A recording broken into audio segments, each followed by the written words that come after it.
Siapa yang korupsi Pasar Cinde Palembang? Ini cerita mantan Gubernur Sumsel Alex Nurdin. Laporan wartawan Sripoku.com, Andi Wijaya.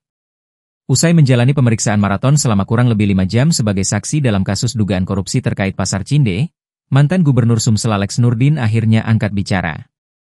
Keluar dari ruang penyidik Kejaksaan Tinggi, Kejati, Sumsel pada Senin, 21 April 2025, sekitar pukul 23.05 WIB, An tampak tenang dan langsung menyapa awak media yang telah menantinya.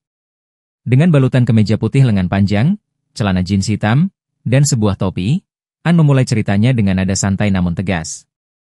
Alex Nurdin mengarah pada pokok persoalan. Ia membenarkan bahwa dirinya diperiksa sebagai saksi terkait dugaan korupsi Pasar Cinde. Selanjutnya, Alex Nurdin memaparkan panjang lebar mengenai latar belakang rencana pembangunan kembali Pasar Cinde. Ia menjelaskan bahwa ambisinya untuk membangun Sumsel terkendala keterbatasan anggaran pendapatan dan belanja daerah, APBD, yang tidak mencukupi hingga 9 triliun rupiah. Alex Nurdin kemudian membeberkan dua strategi utama yang ia lakukan untuk menarik investasi dan dana ke Sumsel.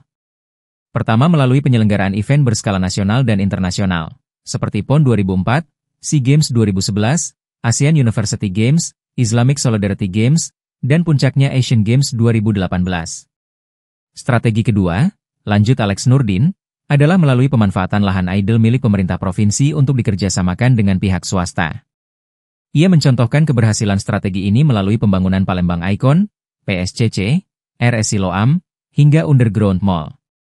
Menyinggung soal Pasar Cinde, Alex Nurdin balik bertanya, kamu pernah tidak masuk ke Pasar Cinde sebelum dibongkar?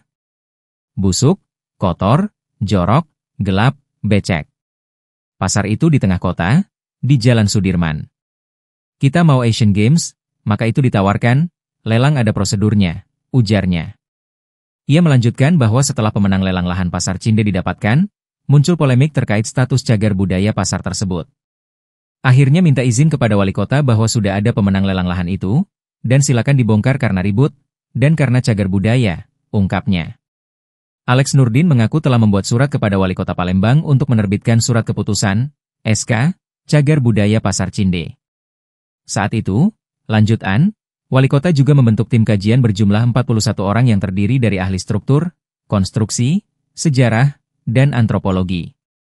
Hasil kajian tim inilah yang kemudian menyatakan bahwa tiang-tiang Pasar Cinde sudah rapuh dan berpotensi roboh jika terjadi gempa, sehingga harus segera dikosongkan. Ketika ditanya mengenai pihak yang bertanggung jawab dalam kasus dugaan korupsi ini, Alex Nurdin dengan tegas menjawab, saya tidak berkompeten menjawab itu, tegasnya. Terkait mangkraknya kasus ini harus bertanggung jawab siapa Pak kalau menurut Pak? Saya tidak punya kompetensi untuk jawab itu ya. Siap.